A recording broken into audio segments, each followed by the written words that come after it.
Hello, everyone, and welcome to the Art of Inspiration podcast. I am super excited today. I have an amazing guest. She is an international speaker, a seven-figure marketer. She's a social media consultant and a coach. Just a little sidebar, was actually one of my coaches, and all around is just a really amazing person. So without further ado, I would love to introduce Carolina Millan. Carolina, thank you so much for taking the time to jump on the show. Raf, thank you so much for the introduction. Thank you for having me. It's a pleasure to me to have known you, to have worked with you, and I'm very excited to be here. Excellent. Well, you have a really interesting story, and people look at where you are right now. You've been rubbing shoulders with some of the top business people in the world, which is amazing, but you didn't start there. So tell us a little bit about your story. Tell us a little bit about Carolina. Of course, yes. So first of all, I'm from South America. I live in Chile, and this is where I am right now. And I started this journey about 12 years ago, so a long time ago, longer than I like to admit. Um, and I was at my job back in 2008. It was my first job, fresh out of university, just graduated. And back then I was working in human resources. And it was a great experience. It helped me overcome some personal issues I had with, contacting other people. I've always been very shy, and working with people, and especially in human resources, where I had to call people on the phone and conduct interviews and, call strangers and offer them jobs and stuff like that. For me, that was very difficult to do, but at the same time, it was good because it helped me come out of that shell where I had been the 23 previous years. So the experience was great. Work environment was great. I was meeting new people. It was fun, but something was missing. And like 6 months into my job, I started, questioning, do I want to be an employee for the rest of my life? Do I want to work for somebody else? Do I want to be stuck in a cubicle and with all the limitations that a job implies? And as I was wondering these things, a colleague approaches me with like a business opportunity, like I think it was multi-level marketing, network marketing thing. And I had heard about those business models before. I had never been involved in one. So I was like, sure, tell me more. I'm open to it. And I remember going to a meeting in her house, and she had all this, like, I don't know if you've ever spoken to network marketers before, but the very traditional ones, they'll have like this Excel file and this projection. Over the next 3 years, if you recruit one person and this person recruits one person and that person recruits one person, just one person, in 3 years, you'll be rich, something like that. And I was like, oh, sounds good. All right, sign me up. And this was back in September of 2008. And if you know what happened in September of 2008, there was the financial crisis hit like literally a week after I signed up for this thing. So nobody wanted to do business. I got pretty scared because back then the investment to be involved in this company was $1,000, which for me, that was a month's salary. That's what I was earning as a professional here, $1,000. And you could live here with that. You can actually live with that, but it was a lot. So I went online and I started researching, okay, how do you do this thing? How does network marketing work? Because my colleague, she was clueless. She had this projection of how much money we were going to make, but she had no plan on how to, recruit all those people, And the only plan that they give you is, okay, you need to reach out to your parents. You need to reach out to every friend, every classmate, every person you've ever met, and pitch them this product because it's the best product ever. Who's not going to want it? It didn't work. Of course. So Google had the answers. And that's how I got started with social media and digital marketing. Like, I found a few experts that I still follow until today, like Mike Dillard, Perry Belcher, two very talented marketers. And they were all talking about attraction marketing, about how you cannot be chasing friends and family, pitching them things. You need to get people to come to you, not friends and family, other people. And for that to happen, you need to be on social media, you need to generate content, you need to add value, you need to position yourself as an expert and all of these things. And that's what I started doing. I went online, I went on Facebook, LinkedIn, Twitter, and started following their advice. And slowly but surely, people started to notice. They started to follow me. They started to ask what I was doing. I was still at my job this entire time, by the way. I didn't quit my job until I was able to replace my salary 2 years later, around this time, 10 years ago. So June 2010, that's when I quit my job. Because what I did was, all right, how do I do this network marketing thing? That's how I started. But then I discovered that I was more passionate about other stuff. Like I became very passionate about marketing, about social media and how it worked, than the network marketing thing. So I kind of left that on the side. I quit that company and started pursuing social media. And maybe a few months into it, somewhere in 2009, early 2010, I started getting people asking me for help. Can you help me with my Twitter strategy for my restaurant or for my business, local businesses here in Chile? And that's how I was able to quit my job. So that was probably the first part of the story. That's amazing. So what I'm struggling with right now is the fact that you said that you were kind of, when you first started with your job, you were shy, really scared a little bit to speak up. And now you're an international speaker and you had these humble beginnings in the network marketing world and really just started to find this passion for marketing. And I love how humble you are. I'm not going to let you get away with it though, because I know your credentials. I know who you are, to the point now where for anyone out there who's familiar with ClickFunnels, you're in the 2 Comma Club, which is essentially making a sales funnel and generating a 7-figure sales profit from it. And that's not something easy. So you've truly mastered this game.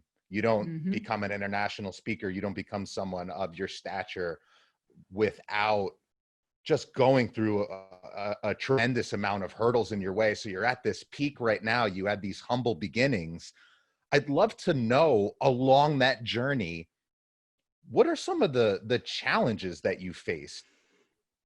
Yes, lots of challenges. So of course, my first challenge was my shyness, which I realized was keeping me from achieving more things.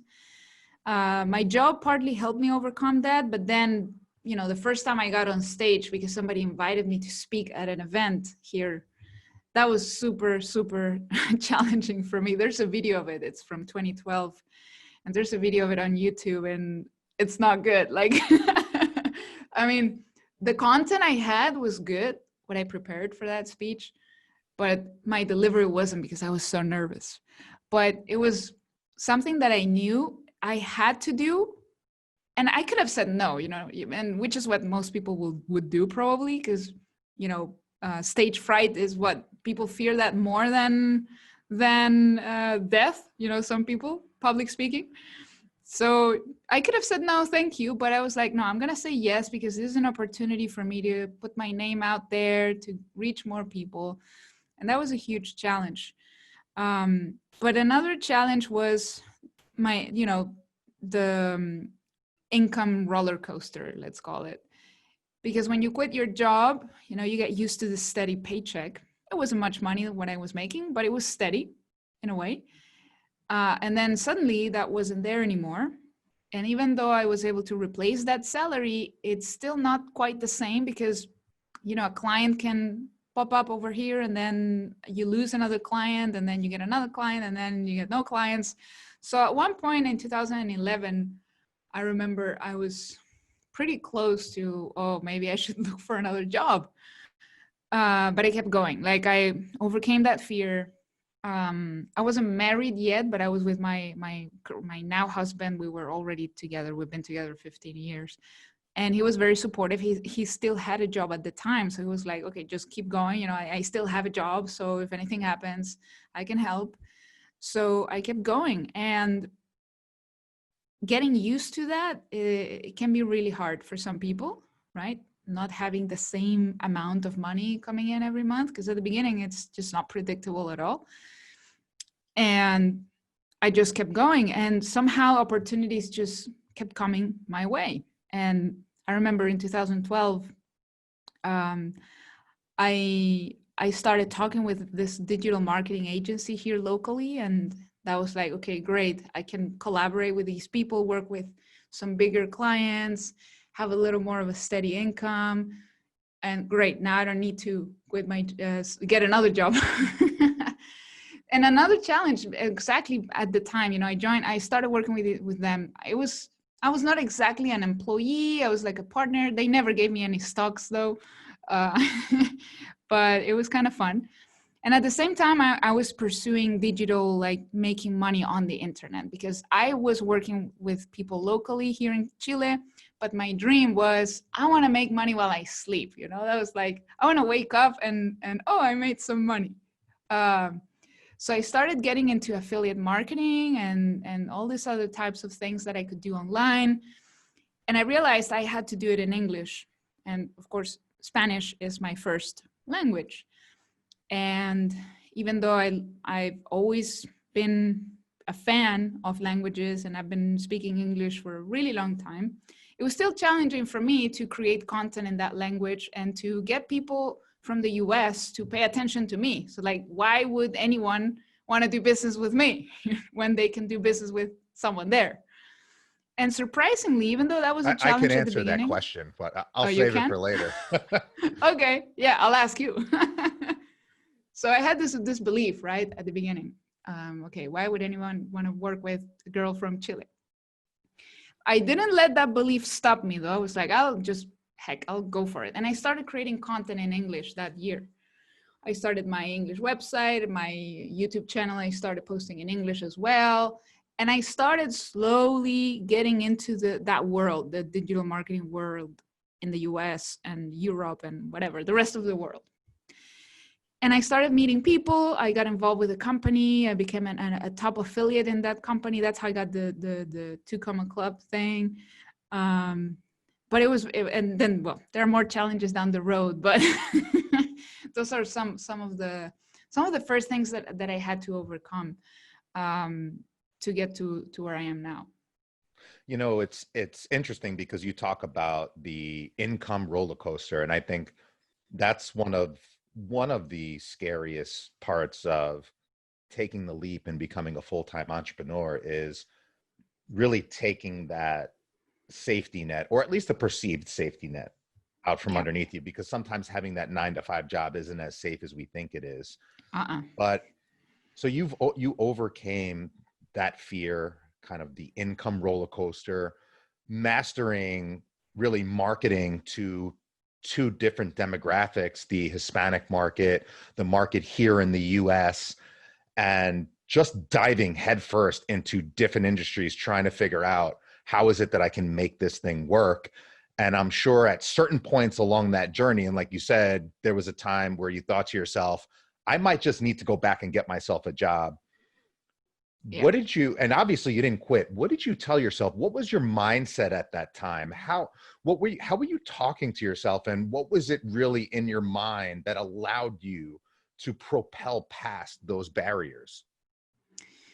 That is a good question. And for me at the time, it was probably something that I did unconsciously, because I wasn't reading that many personal development books or anything back in 2011 or 2012.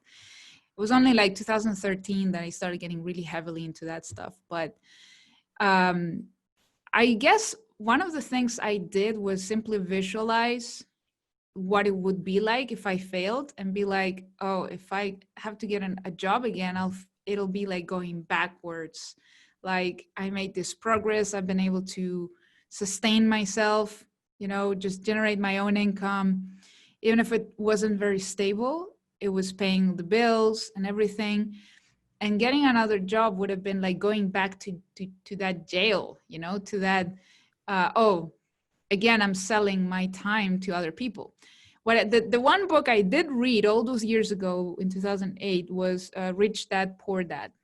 So the concept of exchanging time for money, that really, like, I got it really ingrained in my mind. Like a job equals selling my time, and time is more valuable than money. So how am I selling my most valuable asset for this bunch of bills, pieces of paper, right?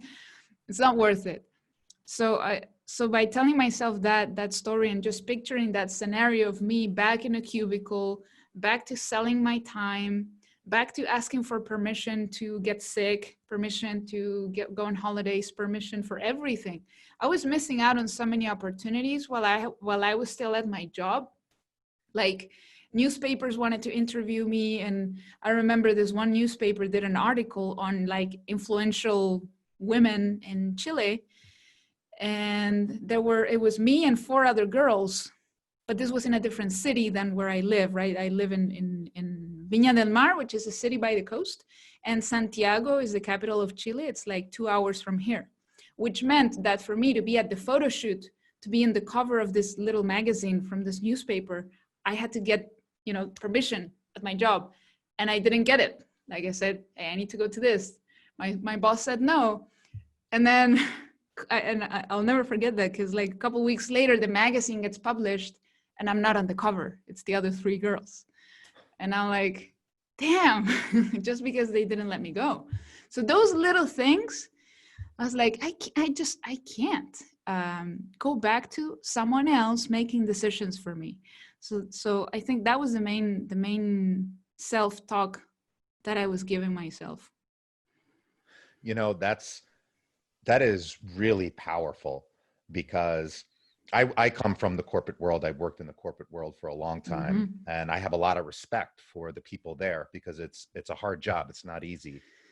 But what you said is extremely powerful. The fact that you are essentially selling your time for money, and time is our most valuable commodity.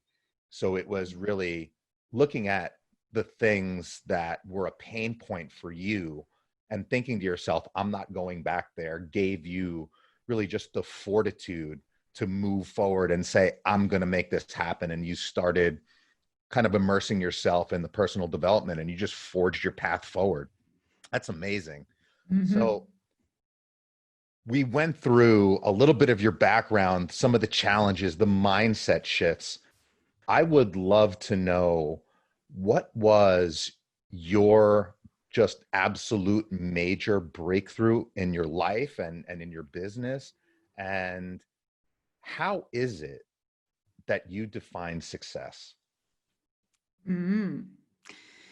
So let's see. One of my major breakthroughs happened in 2012.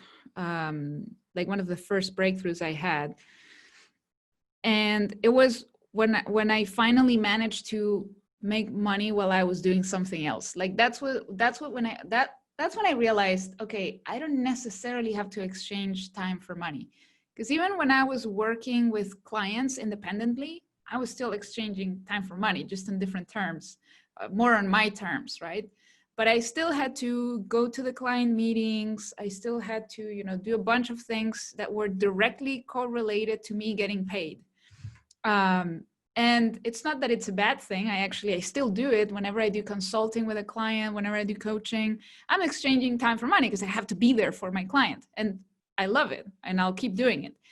But I wanted to have other things going on the side somewhere, like multiple income streams, where I didn't have to be there dedicating a certain amount of time to make some money. And when I made that happen, because up until then, I thought it was fake. I thought it was scammy. I thought, all the people preaching on it online. I was like, is that real? Like, can you really make money online and not be directly dependent on you making, using your time? Doesn't mean you don't have to dedicate any time, because you do, because it's a lot of work. But once you get it going, it can happen. So I remember I started working with this company selling their products as an affiliate, because I heard affiliate marketing was a way to make, what they call passive income, which again, passive income can be a very misleading misleading sentence. But I heard about that concept and I said, okay, let's give it a try.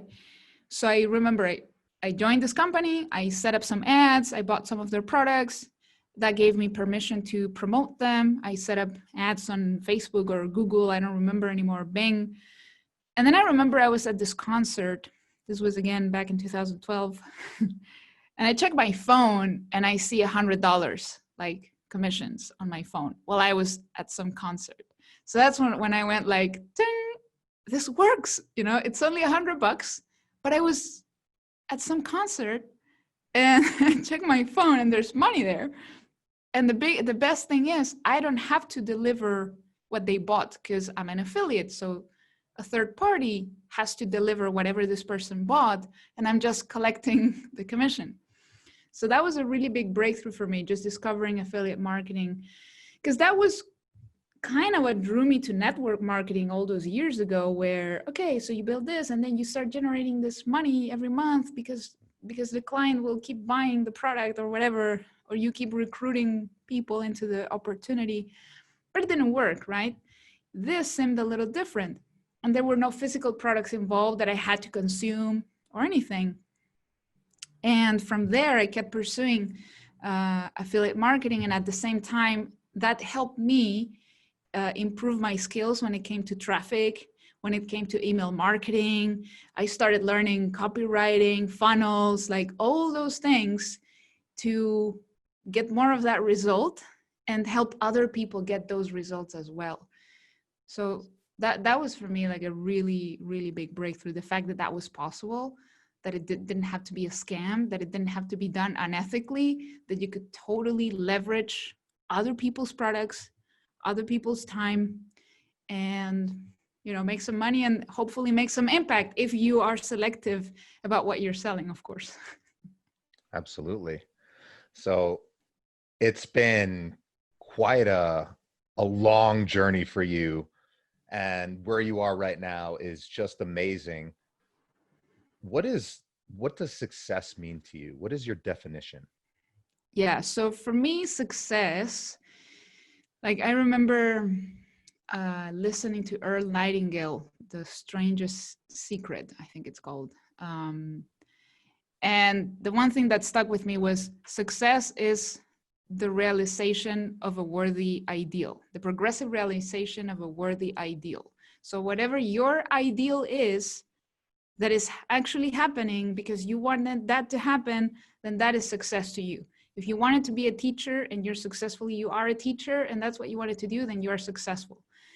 One thing that I got exposed to a lot as I became, more involved with online marketing and the whole make money online community, everybody defines success by how much money you were making, like how many figures, like how much money did you make with this offer, what car are you driving? Like it was all money and material stuff. And I didn't want to define my success based on how big my house was or how big my car is, how much money I made last month. Am I going to make more money this month than last month? That got really exhausting after a while. And I realized that for me, money, the reason I wanted to make money was just to have more freedom, just to be like, hey, I want to take this trip and I don't want to worry too much about how much it's going to be. I don't need to travel business class all the time. I don't need to stay at the most expensive hotel, none of that. I just don't want to worry about money. If I want to go to this concert because I love this band and I need to travel half across the world to Europe because it's a special concert, then great, right? So those were the type of things that I wanted to do with money, experiences. So for me, success is about experiences. It's about, doing something because you want to do it, not because somebody else wants you to do it, not out of necessity, but because you love what you're doing. And in terms of money, it's just money not being a hurdle to do what I want to do. I don't need the tens of millions of dollars. I don't need the mansions. I don't need the expensive cars. I have a Mercedes, and it's not the most expensive Mercedes. It's one of the lower class, and I'm happy with that, you know? And I think if I can help other people and inspire other people with my message, whether it's 5 people or 500, to me, that's success too. You know, the fact that whatever I do or say can have a positive impact in someone else's life. If they're my client, if they're just casually following me on social media, and I did or said or showed them something that helped them, for me, that's success. It's not material things or how much money I have in the bank necessarily. That's really awesome. So it's really just about, because I know you mentioned traveling, it's about being able to do the things you want to do with your time without having to worry or hold back.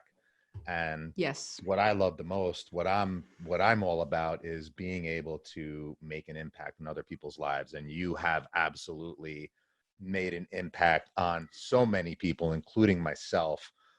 So this is amazing. I mean, you've come from really just walking in corporate one day, saying this isn't for me, going on this long journey of over a decade, really, and just finding tremendous success. And the success that you found is, again, you being able to do the things that you love, having an impact on the world.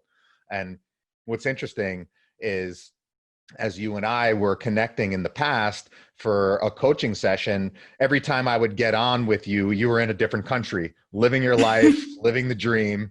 Was amazing. And that's part of what inspired me to say, hey man, I gotta do this. I I need remember to that. go after this. So as just an inspirational figure, so I have one more question, but before that, I want people to know, where can they find you? You're an inspirational person. You have a great message. You're also a coach and a consultant. So how can people get in contact? How can they find you? Absolutely. Thank you.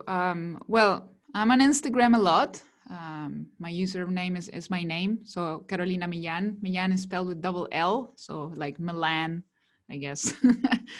YouTube, I put out content there all the time. It's also my name. If you look up my name, or youtube.com/my name, right? Carolina Millan.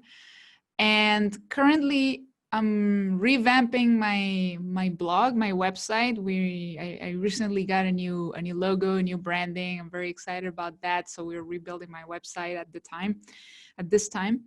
I have a Spanish and an English website. So if anybody here speaks Spanish, you can go to carolinamillan.com. That is my Spanish website, and carolinamillan.net. That is my English one. And if anybody needs help with marketing, coaching, business coaching, that will be workwithcarolina.com. That's all the ways in which you can find me, and I'd love to connect with you. Awesome. I'll make sure that I put all of that information in the show notes all over the internet, by no surprise. So my final question, which I ask to everyone, you're such an inspirational figure, have so much knowledge. Let's say that tomorrow we were putting you on a rocket to the moon and you were going to go live the rest of your life up there and just relax.